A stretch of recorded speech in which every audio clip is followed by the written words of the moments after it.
Another episode here at RJ Talks. We decided to keep our faces on here permanently.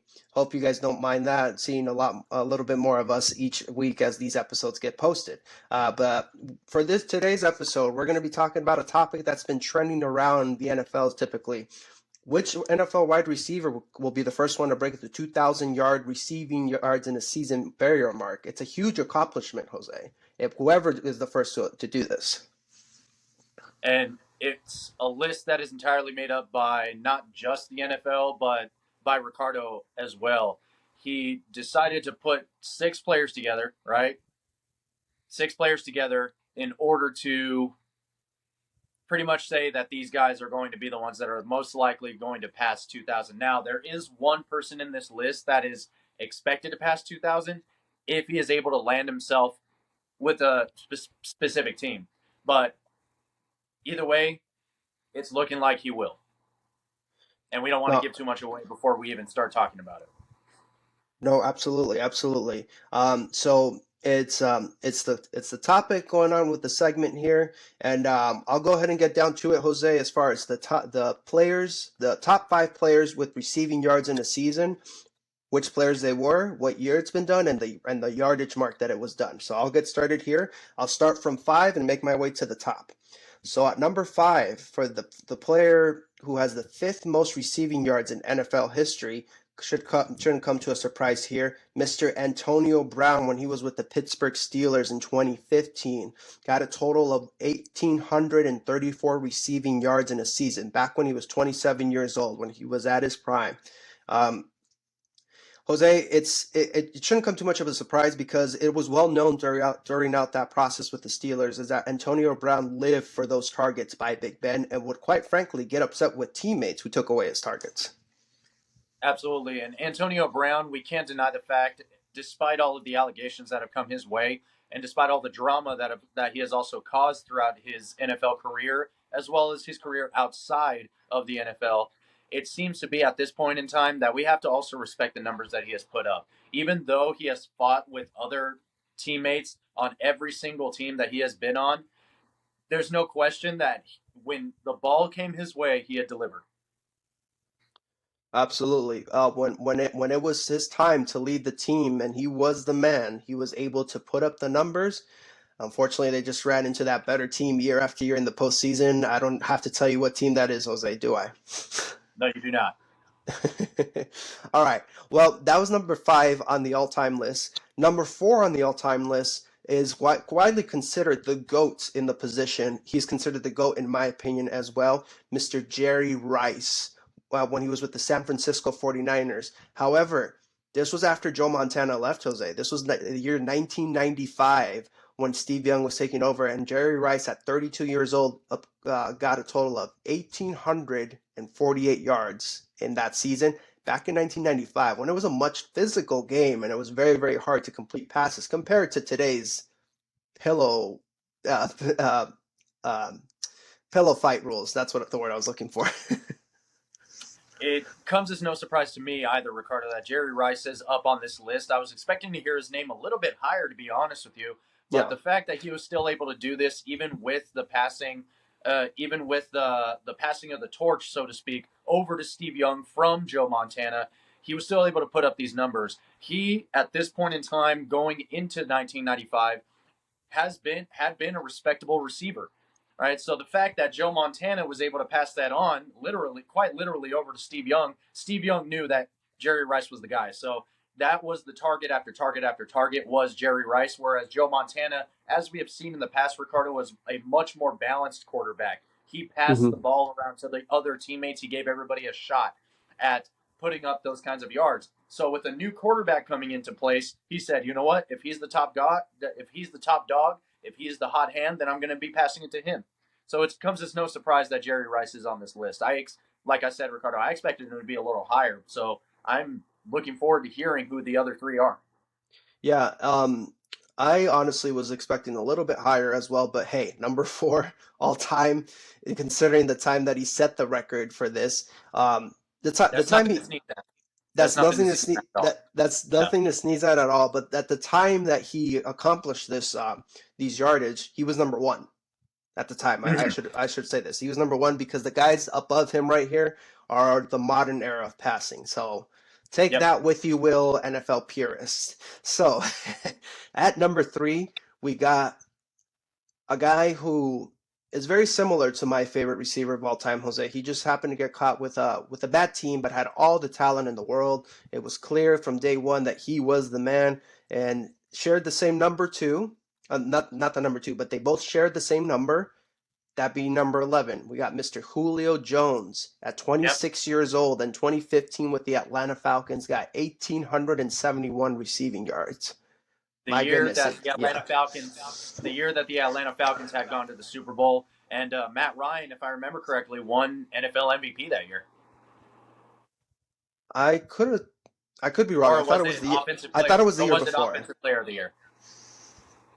No, Matt Ryan did win MVP, but I think this was the year before. I could be wrong, but Either either way, way, an an NFL MVP accomplishment. going into that year. Also, Julio Jones being the top target, he showed his skill in that Super Bowl as well. Right, there were many times where he was targeted with the ball and he was barely going out of bounds, and he literally stuck the landing. No, there was I remember watching that game, Jose. I'm like, I'm with turf toe too. When he made that, when his toe jammed onto the sideline and both feet stayed in and he held onto the ball super tight, I'm like, oh my God, I think that's game. I think the Patriots were cursed again with an unbelievable catch to end the game for them. But we know the rest of that story. The point is that Julio Jones throughout his career has been an incredible receiver, and it's incredible that he has this accomplishment here all time, being number three on the list. Oh yeah, Yeah, can't deny that. yeah. Now, number two on the list, Jose, he's your guy. He's your guy, and we're going to talk about him a little bit later here today. We got Mr. Cooper Kupp, who was able to win the triple crown of receiving, whether most receiving yards, catches, and touchdowns, and he's number two on the list with 1,947 yards.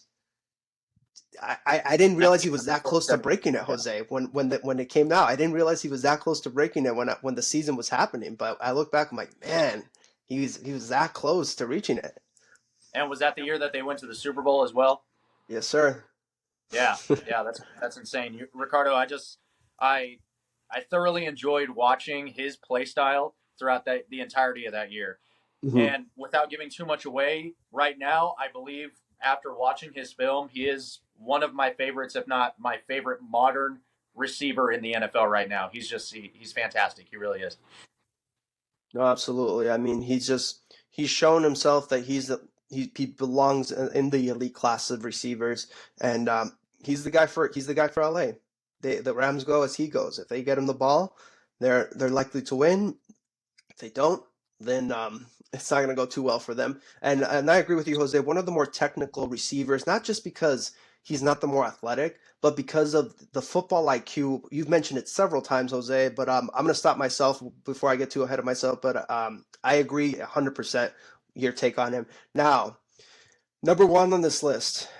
A lot of people in our generation consider him the GOAT, but we know better, Jose. We know our history. We know the GOAT is Jerry Rice. But this guy is nothing to sneeze at. He called his career short. He decided that he was done playing football, he had accomplished all that was left to accomplish. We got Mr. Calvin Johnson, Megatron, in the year 2012 with 1,964 receiving yards in a season. He was 36 yards away from reaching the 2,000-yard receiving barrier mark. My goodness. 36 yards. And the team to this day, Ricardo, and correct me if I'm wrong, but the team to this day has still not given him the pay that he deserved. But we're not talking about that right now. Oh, no. Yeah, that's a discussion for another day. But yeah, no, they haven't. But yeah, anyway, those are a little bit more into Calvin Johnson, just a physical freak, Jose. I mean, guy's 6'5", 230, but could outrun people. Like his speed was something to behold. He had a 4.3 40-yard dash. So the people at home who don't know what a 40-yard dash is, it's very self-explanatory. It's like you run as fast as you can for 40 yards. Pretty much you're considered fast when you run 4.4 seconds. Anything above that is gravy. And typically the guys who run above that are like smaller guys, Jose. They're like 5'10", 190, 180, don't really have a size. This guy was 6'5", 230 pounds and ran a 4.340. Epitome of physical freak of nature. He was just blessed with the best kind of genes. What more could we say, really? Seriously.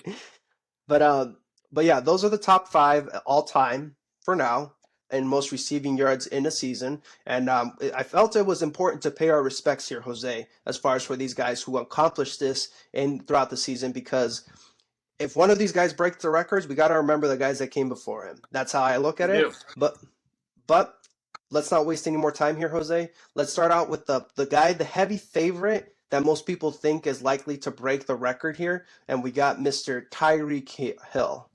So it's the cheetah. Yeah, the cheetah, and it's really self-explanatory here, Jose. I mean, the guy's got the speed. He's mastered down his route running to where the point where he's at a great position to do it.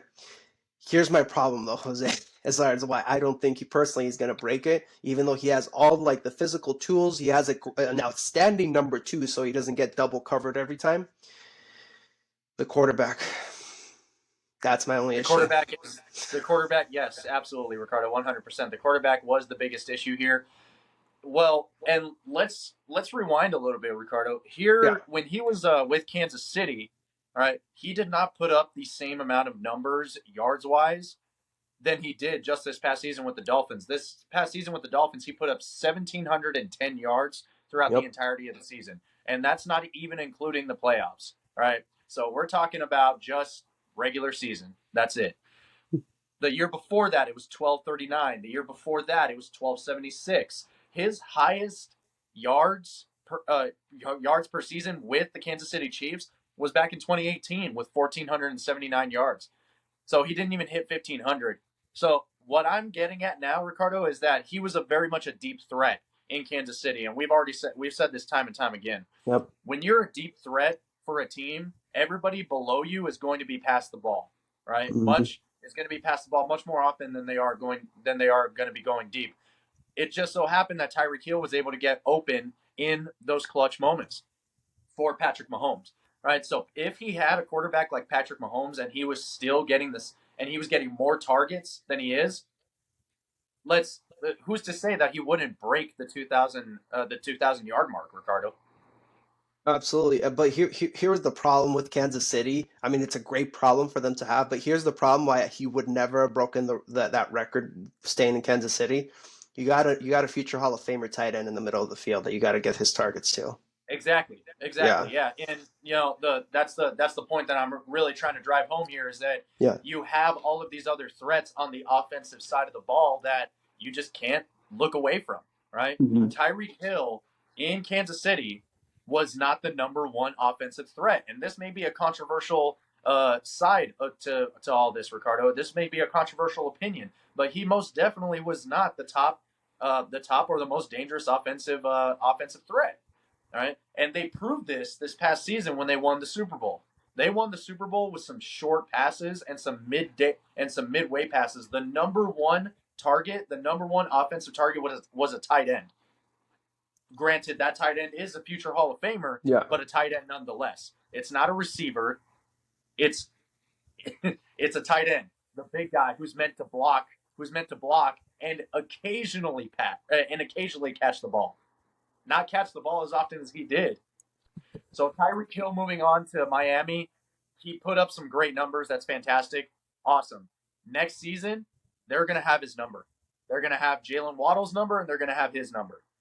So going into this next season, I don't think personally that he's going to break the 2,000-yard mark. That's not to say that Tyreek Hill is not a phenomenal receiver. He still is a phenomenal receiver. He's got some quick feet. He's able to get open. But that quarterback is really the biggest obstacle. Absolutely, Jose, and like you've nailed the head right. You've nailed the head right on the point here. Is that as athletic as he is, as talented as he is, and he still has that speed. He has no signs of slowing down at all. You got to have someone throw you the football. And Jose, you and I saw a lot of games last year when we saw Miami games because they were starting to put up like some big wins. A Yes, lot we of did. those passes were underthrown. They were. A They lot of were. them were underthrown. And it's exactly what not just us, but the rest of the NFL predicted. We predicted that Tua was not going to have the arm to sustain that deep play. Right? Hmm. We said that time and time again. Tua does not have a strong arm, and that's okay. That's fine. But when you're dealing with somebody who is meant to be a deep threat, who's meant to play that deep pass, that deep pass play, Tyreek Hill is not going to be the guy to do that. That's He not to say wants that he can't, but Tua can't. if the Bills didn't have Stephon Diggs already, there was another AFC East team that he was meant for, a big arm quarterback, and that'd be Josh Allen. But 100%. yeah, so he put incredible numbers at 1,700, and this is the important part, Jose. This is Tua was hurt for like several games here, so he was still putting up some decent numbers, but him and Jalen Waddle were on fire to start the season. They were completely hot, and I agree with you here. Defenses are gonna are watching film right now while we're talking and talking about like who would break this record. They're watching film right now to try to slow down their best weapon, and I guarantee you, Jose, they're gonna try to triple team, or if not, at the bare minimum, double Tyreek. And you're like, you know what? We're gonna let Jalen beat us. We will not let Tyreek Hill beat us, and that's when a quarterback is good because when you have an accurate quarterback, they can still get you the ball no matter what the defense is. You find a way to go through. But Tyreek Hill is the fan favorite to break this record for obvious reasons. But as we said already, it's a hard no for us, unfortunately. It is. It is. And I love the fact, Ricardo, that you said if there was an accurate quarterback, Yeah. a quarterback who's able to throw the ball into the smallest of windows, then that would be just fine. If he had Tom Brady, holy crap, that would be a completely different team, right? But unfortunately, they don't. They don't even have a Josh Allen. They don't have a Patrick Mahomes. They don't have a Joe Burrow, right? They have Tua Tagovailoa, and that's just who they have to work with. But we're not expecting to see that kind of quarterback play, that really tight quarterback play, because that's just not who Tua is. And Tua is just well into his career at this point. So it just seems like that this is who he is.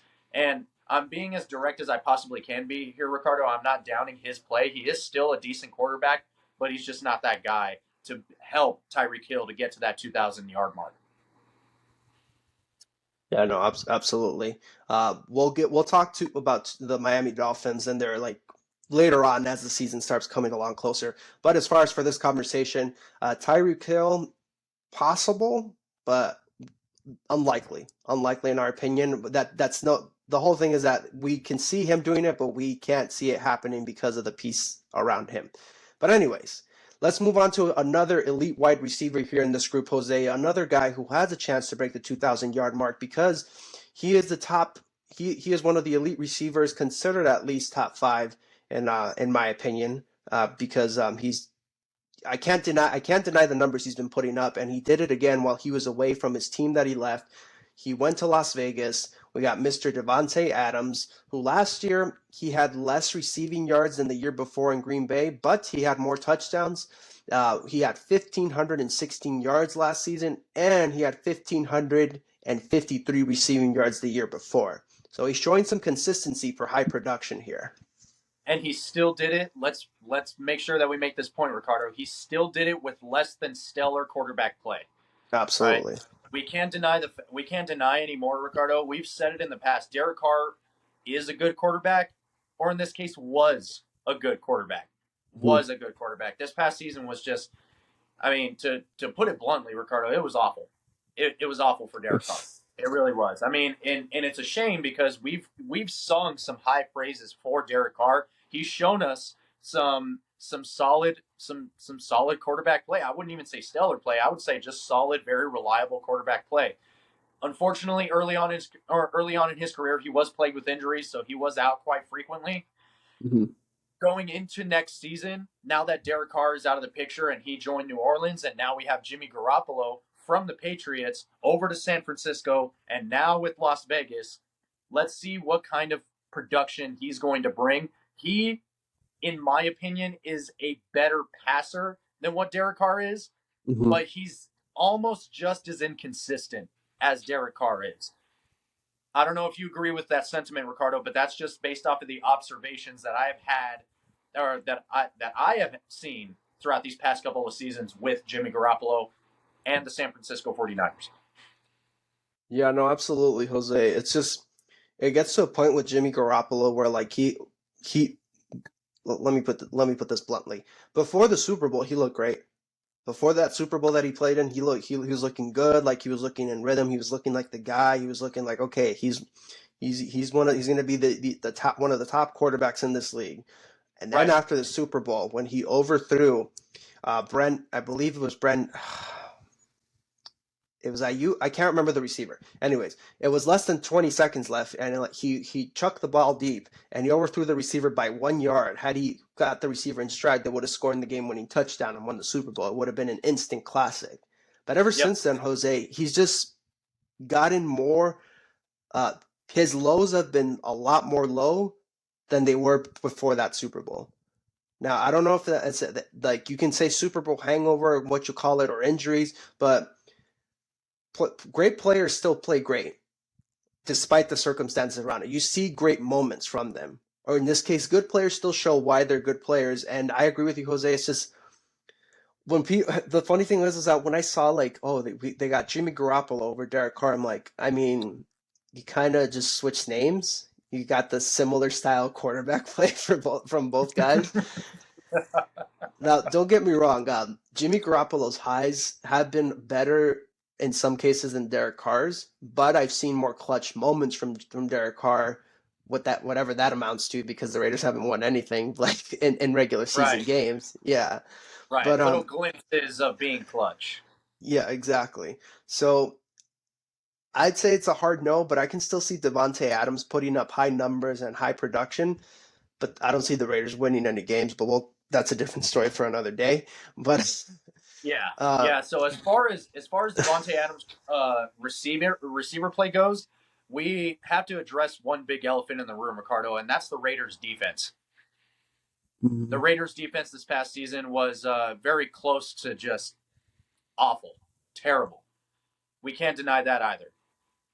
So with the defense spending less time on the field, the offense is going to be spending even more time on the field. That's not to say that they won't improve from last year to this year, but there's a ceiling to improvement from one season to another. Ricardo, you got to agree with me there. I No, mean, I agree. I agree with that. And but the thing about your point though is that you know what garbage time yards are, right? Dak Prescott yes, majors in it for his career, so I can see, that's how I can see him still putting up stats. The stats that he put up this year is just getting a lot of garbage time stats. 100%, 100%, and that's exactly where I was going to lead to. So with that defense, that's going to be very difficult, right? Mm. Especially for a quarterback in a new offensive system. He is going to be spending more time on the field. This is just what it's going to. This is just what I'm predicting up until this point, right? Or at this point in time, he's going to be spending more time on the field. Devontae Adams is going to be spending more time on the field. That entire offense will be spending more time on the field. Fatigue will strike them, right? Fatigue just might strike them. And Jimmy G might be making a lot more mistakes than he usually did in San Francisco. Mm. Again, this is a one big guess. This is all conjecture. This is speculation, but I'm just basing it off of the way that it was last year going into this year. Okay. And we can't deny that fact. Devontae Adams, I do believe that he will still put up stats because let's face it, Ricardo, he's an elite receiver right now. Right. And from him going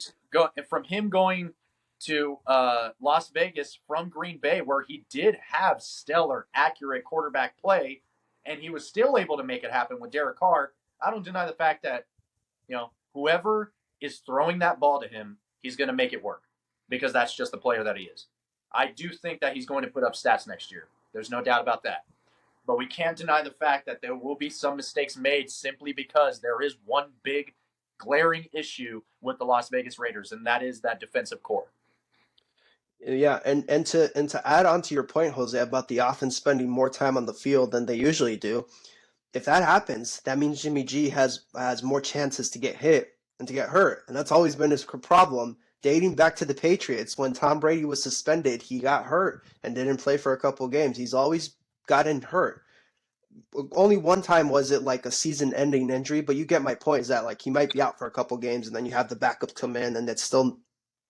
I mean, you're lucky if you get any stats when you have backups come in as a receiver. Like if you get like above 70 yards, props to you, man. That means you won the day for that season. But that's my point to add on to your point as far as like the atrocious defense that is the Raiders is that yes, your offense is on the field, but to add to your point, fatigue and my point is And that injury. Jimmy G might get injured again. If there's one thing I can count on is that he always gets nicked. With all that being said, Ricardo, I don't think Devontae Adams is going to hit that 2,000-yard threshold. I personally don't think he will. He could very well surprise us. Jimmy G could very well surprise us. But Mm-hmm. it all comes down to how well that defense is going to play next year. That's really what it's going to come down to for Las Vegas. Because as we continue to say, Ricardo, time and time again since we started this podcast, football is such a team-oriented sport. It's ridiculous. It's not baseball. It's not basketball, where one guy can carry the team, put up the Mm-hmm. points. It's just not that, right? And they're not playing 50 plus games, 60, 70 plus games within a single Imagine. season. I know.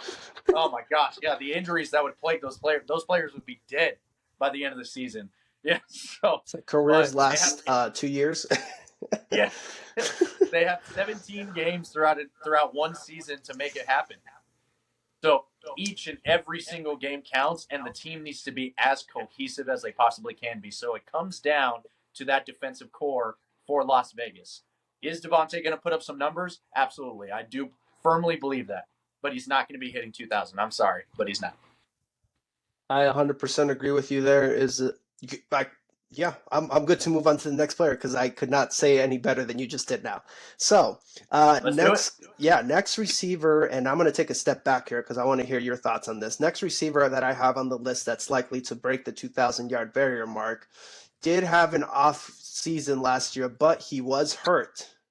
Keep that for people to keep that in mind. He was hurt, and it was just an awful, awful year for the Los Angeles Rams. We got Mr. Cooper Kupp. Jose, the floor is yours. Cooper Kupp. What can I say about Cooper Kupp that I haven't already said, Ricardo? The man is fantastic. He is a mental football player. When people say that he is a phenomenal route runner, he doesn't run tight, crisp routes like you would see Justin Jefferson do, right? That is a fantastic skill to have. That's great, right? He is very, very observant of what's happening on the field on the other side of the ball, and that is what makes him dangerous, right? Cooper Kupp is so in tune with everything that's going on around him in that moment in time to the point where he's able to get open before the defenders even realize that they don't have him covered. And that's what's magic about what this guy's talking about. What this guy plays. If you guys haven't seen this before, go to a YouTube channel, and I'm shouting this out. I'm giving him a shout out. Billy Stevens. So this is a a YouTuber that Ricardo had shown me a few months back. I love watching his videos, man. I really do. So shout out to you, Mr. Stevens. You're fantastic. I love his play-by-play. I love his breakdowns. They're awesome. If you have not taken the opportunity to go watch one of his videos, please do it. Watch his video on Cooper Kupp, and he will break it down to a science as to what makes him so formidable as a wide receiver. Number one, he plays the wide receiver role, but he also plays the slot receiver role. They switch around. Now, Ricardo, this seems to be pretty standard of a lot of receivers now. Fast rewind 10 years ago, not so much. You had one person who was a slot and you had another person who was a wide, right? Nowadays, these positions switch around quite a bit, and it does help because this is all in all a passing league. Cooper Kupp can do both of those seamlessly. He can run short routes, he can run long routes, right? Because he plays the game so mentally. This is a chess game to him, right? It's not a physical game. Granted, he is very physical, right? We've seen him block a few players before too, Ricardo. So he kind of slips in. He kind of slips into the tight end role as well, which just makes it so impressive, right? He's able to block, he's able to catch, and he's able to run routes with any other receiver in the league right now. That's what makes him so dangerous. That's what makes him so formidable. Cooper Kupp, I think, at this point in time, with the questionable status of Matthew Stafford, it's kind of up in the air, Ricardo. I'm not sure if he's going to hit that same 1900 or even that 1800 mark going into next season. He very well could surprise us. And yes, he did have an off season this past. He did have an off year. The entire team had an off year. Let's be honest, Ricardo. So it wasn't even just. It was not just him. It was very much not just him. Matter of fact, he wasn't nearly the worst part of it. Matthew Stafford was also plagued with an injury. He was out for a significant amount of time. They brought Baker Mayfield in, who barely won, mind you, that Las Vegas game against that atrocious defense. So don't even talk to me about Baker Mayfield, because he is also out of the team as well. He's going to be playing for Tampa Bay. What a replacement for Tom Brady. We're not talking about that right now. The point is, Cooper Kupp is a phenomenal receiver. He's one of the best, if not the best receiver in the NFL right now. But I don't see him hitting that 2,000-yard mark, especially with how questionable everything is for the Los Angeles Rams right now going into this next season. I'm not sure. My instinct is to say no, but I'm hopeful. We'll put it at that. Yeah. No, beautifully said. And to go back a little bit to your point, I agree with Jose. Please, if you have a chance and you're interested in figuring out like the intricacies of the games, as when it comes to strategy and as far as like plays that are run, do watch Billy Stevens' YouTube channel, because he makes it very, very easy for the average person to understand what's going on, as opposed to technical terms as far as like a 7 route, a 9 route, a fade route. Like, it's just, he breaks it down very, very beautifully. So I agree with Jose. Please take a look at his YouTube channel. He puts up great stuff. Now, as far as when it comes to Cooper Kupp, the one thing that is, other than this health of Matthew Stafford, but to add to that, the reason Matthew Stafford's health was a question is that offensive line, Jose. That offensive line was just, it went really bad really quickly. So Sean McVay wasn't able to run his full arsenal of offense, which was a lot of intermediate, sometimes deep passes, but not all the time, but take advantage of Matthew Stafford, and not able to do any ability with the run game. And Jose, this is a common thing. Ironically, we're talking about breaking records for receiving yards, but we come back to the same issue and topic. This is a team game, and it involves balance and things to work on all fronts. So if the offensive line isn't worth jack, then you're gonna struggle to run the ball. And if you struggle to run the ball, you're gonna be very, very transparent when you're gonna throw the football. And if you're transparent when you're throwing the football, it's gonna be very, very hard to get some plays against the defense, which is what ended up happening to the Los Angeles Rams. Is just it went from an off year to an off year very, very quickly. I get Jose, and here's my point. I understand that Andrew Whitworth retired. Their left tackle, their anchor, the heart and soul of the offense. But you can't just collapse like on all positions like that. Like, I understand some struggle, but a complete collapse, that's the problem I have. And I don't disagree with you at all about Cooper Kupp as a player. I think he's fantastic. I think he's elite. He belongs in the top 5, at least in my opinion. You can argue which position which order you want to put him in, but you can't. It's disrespectful to him to pick him out of the top 5. And I don't know, man. Matthew Stafford is getting a little bit up there in age, and like once you get an injury when you're a little older, it's getting harder and harder to come back. And then the questionable part of the offensive line, that's the key, Jose. If they're able to run the football decent, not even good, just decent enough, maybe he has a shot. But I agree with you. Things clicked together a lot in that Super Bowl run where it was just like an unstoppable force, which was the Los Angeles Rams. I unfortunately don't think he's going to break the record either, but would I be surprised if he broke it? No, not from him, but from the team, that he was able to get that amount of stats and drag and carry the team on his back. Great player, great technical route runner. I think he'll have a good bounce back year, definitely. I don't know if he's going to get high yardage that he was before. I'm going to take a guess, Jose. If I had to guess the amount of yards he'll get in next year's season, I'd say at least 1,500. I'd say 1,500 yards on him. I feel like that's That's That's a like, yeah. Yeah, that's a yeah, decent number. That's a decent that, number. I think anything below that for him would be a little insulting because he is able to get open no matter what. yeah. I think a lot of his skill is very much like Devonte Adams, right? No matter Mhm. what player it is on the quarterback in the quarterback position, he'll make it work. He'll make it work because he is that guy that is very humble in his play, right? And he's able to look at himself and go, okay, how am I working within the system? Mhm. Not I am the system, but how am I working myself within this system? So he has the humility in order to make it work for other players, albeit the quarterback. I think for him, he won't hit that 2,000-yard threshold, and that's nothing to do with him. That's simply because a lot of what's happening with the LA Rams right now is really up in the air. Yeah, That's absolutely. really what it comes down to. Absolutely, Jose. And I have nothing further to add to your points right there. So let's move on to the next player here. Go I'm good. right ahead. Yeah, Yep. yeah, no, absolutely. Now, people might be surprised with this player that we're having come up here, but I think he's getting a little bit disrespect considering the circumstances he was around in his previous 3 years of his career.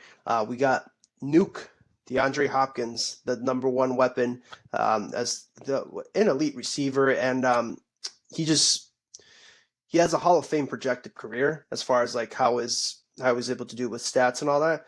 Uh, Before I get into as far as why I think he's gonna be able to break the record, Jose, let me go list a couple of detriments that he had to suffer in his career, specifically with the quarterback and the coach. Now, Jose, you and I know that the quarterback and the coach are very, very important key pieces in order for an offense to work.